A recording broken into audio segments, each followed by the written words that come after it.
According to the Urantia book, the incarnation of Jesus was the seventh and final bestowal of Michael of Nebadon, a creator son who had already lived 6 lives as different orders of his creation to achieve experiential sovereignty over his universe. For this last bestowal, Michael chose to be born as a helpless human infant on Urantia, Earth, a world described as the disordered and disturbed planet of your choice. This decision was made after careful deliberation. Michael selected Urantia following a special Melchizedek report on isolated, spiritually wayward worlds, and he convened the usual pre-incarnation council with his elder brother Immanuel, the Paradise Advisor.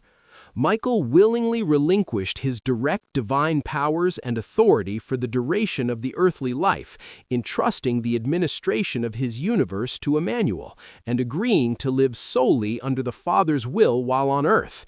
In other words, no superhuman intervention or extraplanetary support would aid this incarnation. He would experience life as a mortal man from birth onward. With the time and planet of this momentous incarnation chosen, Gabriel, the chief executive of Michael's universe, was dispatched to Earth to make the necessary preparations for the Divine Son's arrival. Gabriel's first task was to select a suitable people and family into which Jesus, Michael, would be born. After surveying the world's races, Gabriel decided that the Hebrew people offered the best cultural and spiritual environment for this mission. Upon Michael's approval of this choice, Gabriel impaneled a family commission of 12, a group of higher celestial personalities, to secretly investigate the Jewish families of Palestine in search of the ideal parentage for the incarnation. This commission, after thorough study, submitted 3 possible couples who they deemed equally qualified to serve as Jesus' human parents. Gabriel himself then reviewed these candidates and made the personal choice of a young couple from Nazareth, Joseph and Mary. Having chosen them, Gabriel proceeded to appear on earth to each of them in turn to announce the honor and responsibility that would be theirs. According to the Urantia book account, these celestial selections and plans were made well before any traditional biblical events began, setting the stage for an unprecedented incarnation of a creator son on our world. Paper 121, The Times of Michael's Bestowal, provides a rich backdrop of the world, and specifically Palestine, around the time Jesus was born, approximately 7 to 6 BC. Far from depicting an age of utter decadence or chaos, the Urantia book paints the 1st century BC as a uniquely favorable era for the introduction of new spiritual truth. Paper 122 of the Urantia book details why Joseph and Mary were chosen and provides unique insight into their family backgrounds. Of all couples in Palestine around that time, Joseph and Mary offered the most ideal combination of widespread racial connections and superior average of personality endowments. Michael's plan was to live a truly average human life so that the common people might understand him. Accordingly, Gabriel selected just such persons as Joseph and Mary to be Jesus' earthly parents. In other words, this humble Nazareth couple was uniquely suitable to rear a child who would be both truly human and destined for a divine mission. Joseph, the foster father of Jesus, whom the Urantia book often calls Joshua ben Joseph, was described as a Hebrew of the Hebrews, though his lineage included many non-Jewish ancestors through maternal lines. His family line traced back to the time of Abraham and beyond, including ancestry from the Sumerians and even the ancient Nodite and Andinite peoples, reflecting a broad racial heritage. Joseph's forefathers were mostly craftsmen, builders, carpenters, masons, and smiths, and Joseph himself was a working carpenter by trade, later becoming a building contractor. Notably, the Urantia book points out that Joseph was not actually of the royal line of David, a fact which later gospel writers tried to adjust. 6 generations before, one of Joseph's ancestors had been adopted into a Davidic family, which legally accounted for Joseph being of the house of David, but by actual bloodline he was not a direct son of King David. Joseph is portrayed as a quiet, thoughtful, and devout man. He was conscientious and kind-hearted, saddened by the difficult plight of his people. Though generally even-tempered, in the early years of marriage, he occasionally experienced mild spiritual discouragement due to the heavy responsibilities he bore. Nonetheless, Joseph was a loving father and a man of faith who trained his children diligently in the Jewish religious traditions. Mary, the mother of Jesus, also had an illustrious and mixed ancestry. She was a descendant of a long line of unique ancestors, embracing many of the most remarkable women in the racial history of Urantia. The Urantia book even names some of these notable women: Anan, Tamar, Ruth, Bathsheba, Ansi, Chloe, Eve, Enta, and Rata, indicating that no other Jewish woman of that day had a more illustrious lineage or one reaching back to more auspicious beginnings. Culturally and religiously, Mary was a Jewess, but racially her family heritage was very diverse. Her bloodline included Syrian, Hittite, Phoenician, Greek, and Egyptian strains in addition to Hebrew. In fact, the Urantia book notes it is hardly proper to regard Mary as a Jewess in pure ethnicity, so broad was her genetic background. In personality, Mary is described as almost the opposite of Joseph. She was cheerful, expressive, and warm-hearted, possessing an ever-sunny disposition. She was emotionally open and rarely melancholic. Throughout Jesus' remarkable life, Mary remained courageous and devoted, though she sometimes wavered in understanding his mission.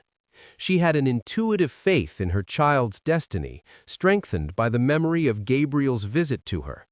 Mary was skilled in household arts and was an expert weaver, and both she and Joseph were considered well-educated by the standards of their day.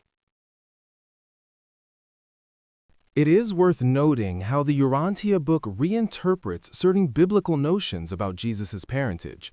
The authors emphasize that many of the messianic prophecies and traditional beliefs were later attributed to Jesus without being literally true.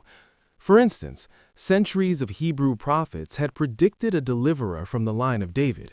Early followers of Jesus, eager to fit him into these expectations, constructed genealogies linking both Joseph and Mary to King David and even back to Adam.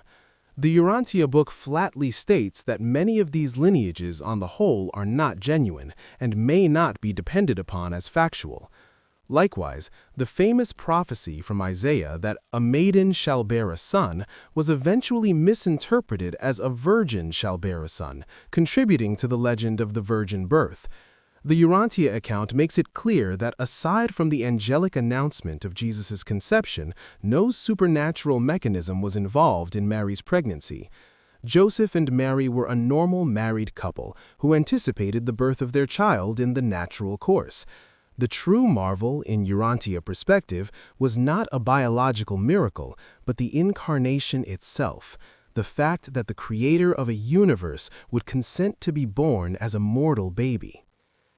The Urantia book's account of Jesus' birth, Part 4, paper 122, carefully chronicles the unique sequence of events leading up to that sacred day.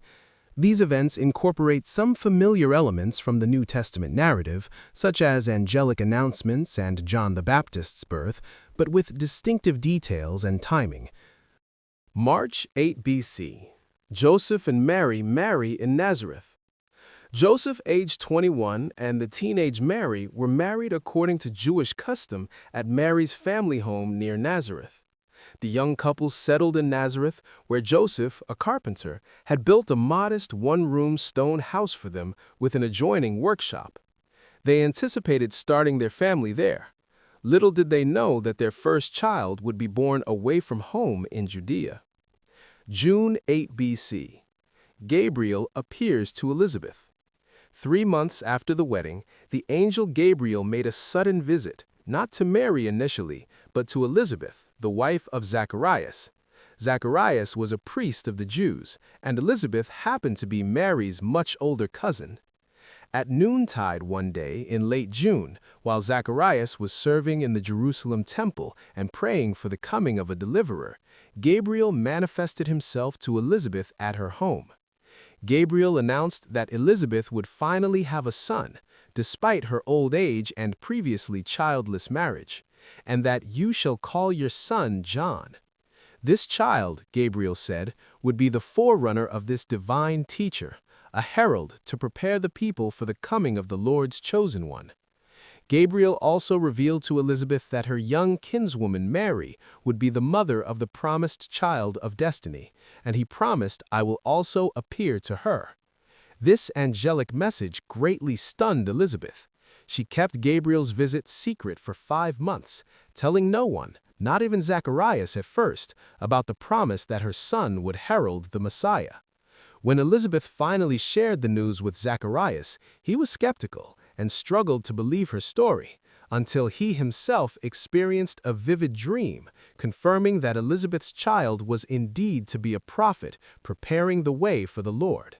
Sure enough, Elizabeth soon found herself expectant, just as Gabriel had said. November 8 BC. Gabriel's announcement to Mary. True to his word, Gabriel paid a visit to Mary about 5 months later. Paper 122, Section 3, vividly describes that one evening, about sundown, before Joseph had returned home, the brilliant angel appeared to Mary beside a low stone table in her Nazareth house. Gabriel greeted the startled young woman and delivered a momentous message. "I come at the bidding of one who is my master. I announce that the conception within you is ordained by heaven, and that in due time you will become the mother of a son. You shall call him Joshua, Jesus, and he shall inaugurate the kingdom of heaven on earth and among men." Gabriel told Mary that this child was the child of destiny long awaited, and reassured her, "My benediction rests upon you. The power of the Most Highs will strengthen you, and the Lord of all the earth shall overshadow you." He also informed Mary that her relative Elizabeth was 6 months pregnant with a son, John, who will prepare the way for Mary's own son. Mary was stunned by this angelic proclamation, but received it with deep humility and faith. According to the Urantia book, this visit from Gabriel occurred the day after Jesus was conceived, and it was the only event of supernatural occurrence in all of Mary's experience of carrying and birthing the child. In other words, no other miraculous signs accompanied the pregnancy, only this vital announcement to prepare Mary for her role. Early February, 7 BC, Mary visits Elizabeth. In the weeks after Gabriel's message, Mary pondered this visitation secretly in her heart, waiting until she was certain she was with child before telling Joseph about it. As expected, Joseph found Mary's news difficult to accept at first. Meanwhile, Gabriel had mentioned to each woman about the other's angelic encounter, so naturally Mary grew eager to visit Elizabeth and share their experiences. Mary persuaded her husband to let her travel south to Judea. In early February of 7 BC, Mary journeyed to the city of Judah in the hills, traditionally Hebron, where Zacharias and Elizabeth lived. Mary stayed with her older cousin for 3 weeks, and during this visit, the two women confided in each other, compared their miraculous stories, and rejoiced together. Elizabeth's faith and understanding greatly strengthened Mary's faith in the vision of Gabriel, reassuring the young mother-to-be that her experience was real and part of God's plan. By the time Mary returned to Nazareth, she was fully dedicated to her calling to mother the child of promise as a helpless babe, an average and normal infant of the realm. March 25, 7 BC. John the Baptist is born. As Gabriel had foretold, Elizabeth gave birth to a son in late March of 7 BC. The Urantia book specifies March 25, 7 BC for John's birth. The neighbors and relatives rejoiced with Elizabeth, and on the 8th day the child was circumcised and formally named John as the angel directed. Zacharias, by now convinced through a dream of his own, insisted on the name John despite local custom. Word of baby John's arrival was sent by messenger to Mary in Nazareth, announcing that a son had been born to Elizabeth and his name was to be John. From his infancy, John was raised with the knowledge that his life had a special purpose. Zacharias and Elizabeth carefully instilled in him the idea that he was to grow up to become a spiritual leader and religious teacher, preparing the way for the Lord. The boy was nurtured in an atmosphere of great expectation, often visiting the temple with his priest father and absorbing the faith of his people from an early age.